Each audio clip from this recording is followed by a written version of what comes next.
দুইটা safety system যদি আপনি মেনটেন করেন, ইনশাআল্লাহ আল্লাহ আপনাকে হেফাজত রাখবে।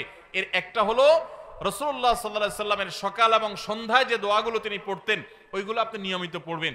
এ সম্পর্কে আমাদের ছোট্ট একটা ছোটি বই আছে, রাসূলুল্লাহ সাল্লাল্লাহু আলাইহি সাল্লামের সকাল সন্ধ্যার দোয়া ও জিকির, রকমারিতে বিভিন্ন অনলাইন শপে পাবেন।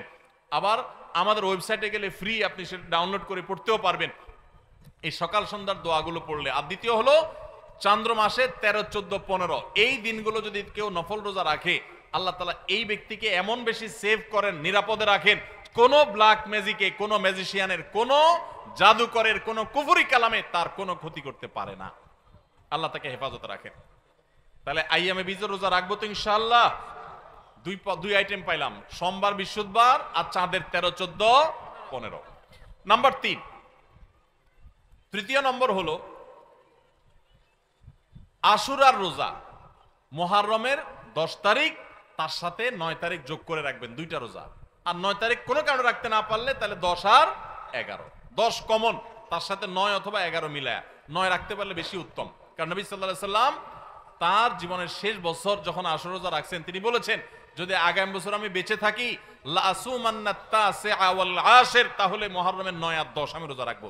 এই জন্য ওলামা ইকরাম বলেছেন 9 আর 10 রাখাটা বেশি উত্তম।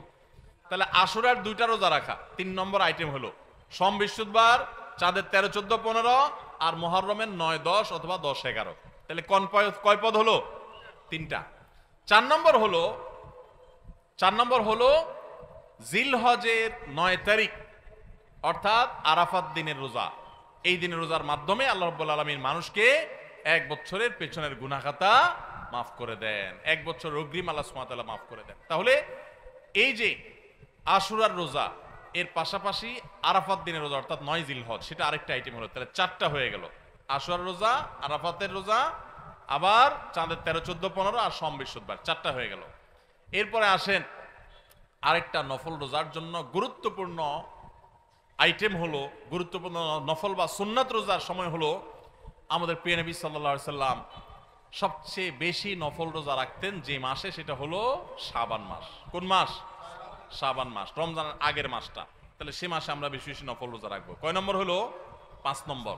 6 নম্বর হলো মুহররম মাসেও নবী সাল্লাল্লাহু আলাইহি সাল্লাম বেশি বেশি নফল রোজা রাখতেন। হিজরি বর্ষের প্রথম মাস মুহররম, 6 নম্বর হলো। আর 7 নম্বর হলো যেই মাসটা এখন চলছে শাওয়াল মাস, এই শাওয়াল মাসে কয়টা রোজা রাখা সুন্নাত? 6টা রোজা। তাহলে মোট 7 পদ পাইলাম আমরা। সোমবার, বৃহস্পতিবার, চাঁদের 13, 14, 15, মুহররমের 10 এবং 10-এর সাথে মিলায়া 9 অথবা 11, দুইটা রোজা। আরাফাতের দিন অর্থাৎ জিলহজের 9 তারিখের রোজা, 4টা গেল নি।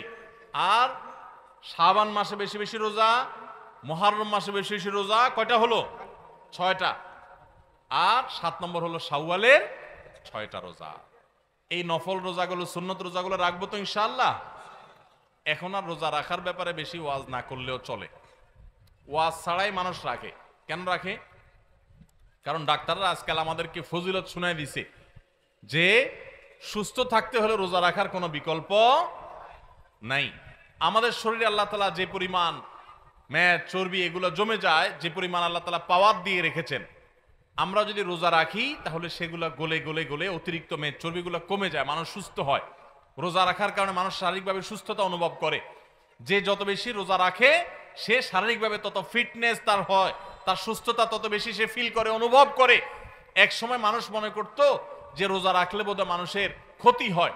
রোজা রাখাতে মানুষের ক্ষতি হয় না, লাভ হয়।